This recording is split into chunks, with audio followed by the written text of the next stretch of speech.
Mr. Putter and Tabby Bake a Cake by Cynthia Rylant.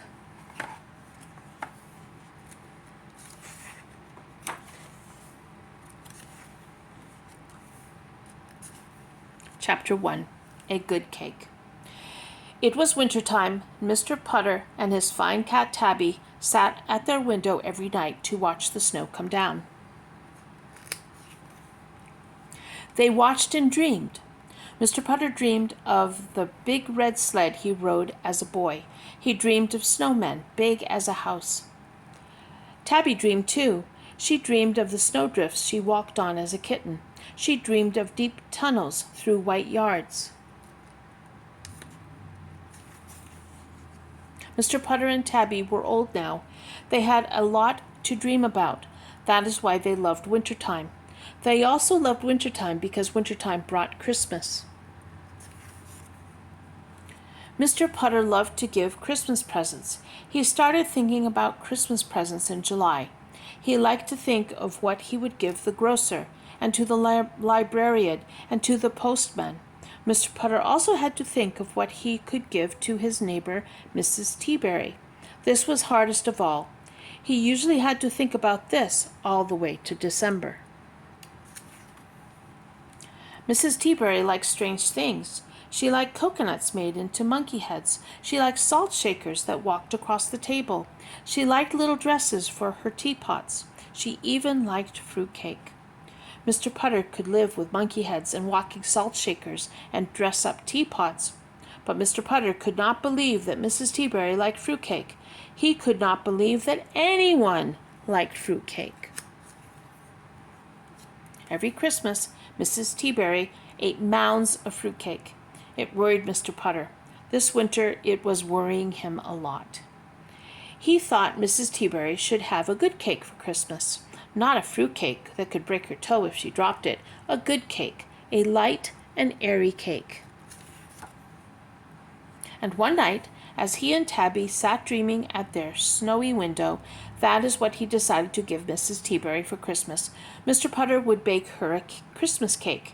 It would be a cinch. Chapter 2. No Pans. The cake was not a cinch. In the first place, Mr. Putter did not know how to bake a cake. He could bake instant muffins, he could bake instant popovers, but he had never baked a cake. He didn't know how.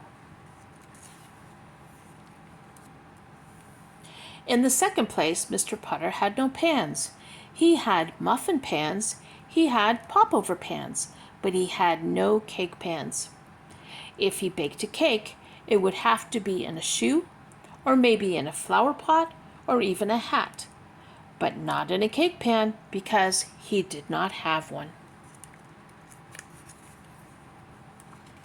And in the third place, Mr. Putter had no cookbook. He had books on seaweed, he had books on clouds, he had books on Chinese trees, but he had no cookbooks. Mr. Putter thought about no cookbooks, no cake pans, and the fact that he did not bake cakes. He said to Tabby, maybe for Christmas Mrs. Teaberry would like a nice cup of tea and a card. Chapter 3. Mary Sue. 1 week before Christmas, Mr. Putter and Tabby took a trip to the sweet shop. It was owned by a woman famous for her cakes. She baked cakes with names like Strawberry, Watermelon, Pumpkin, Apple, Brownie, Surprise. Her name was Mary Sue, and if anyone could teach Mr. Putter to bake a cake, it would be she. Mr. Putter told her his story. He wanted to bake a Christmas cake, he said. Something light, something airy, something that would not break a person's toe. Mary Sue listened carefully. She took good notes, and then she began to sell him things. She sold Mr. Putter 7 bowls. She sold Mr. Putter 3 sifters. She sold Mr. Putter 10 spoons, 5 cups, 2 spatulas, a roll of wax paper, and a Christmas tree pan. Then she sold him an Easy Baker cookbook and sent him out the door. Mr. Putter had spent $100 and he still didn't have any flour. Chapter 4, Something Airy. On Christmas Eve, Mr. Putter had everything he needed. He had flour, sugar, eggs. He had spoons, bowls, sifters. He had a cookbook. He had a pan. And he had a good cat to keep him company.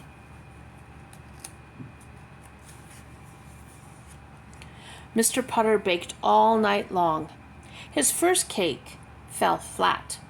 His second cake wouldn't leave the pan. His third cake caught on fire. By the time he baked his fourth cake, it was Christmas morning. Mr. Putter's eyes were droopy. His face was saggy. He was moving very slow. But Mr. Putter did not give up. And by 9 o'clock in the morning, he had made the most beautiful Christmas cake in the whole world. It was light. It was airy. It would not break a person's toe. He woke up Tabby, and together they took the cake to Mrs. Teaberry.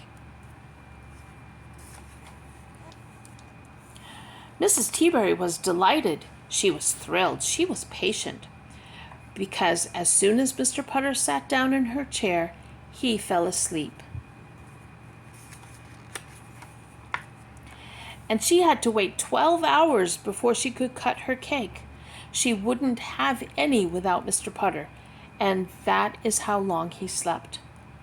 But when he finally woke up, Mrs. Teaberry was there with Tabby and her own dog Zeke, and they ate cake and drank tea and watched the snow fall all night long.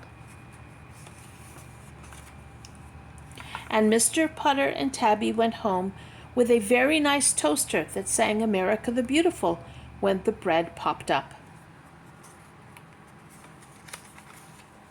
The end.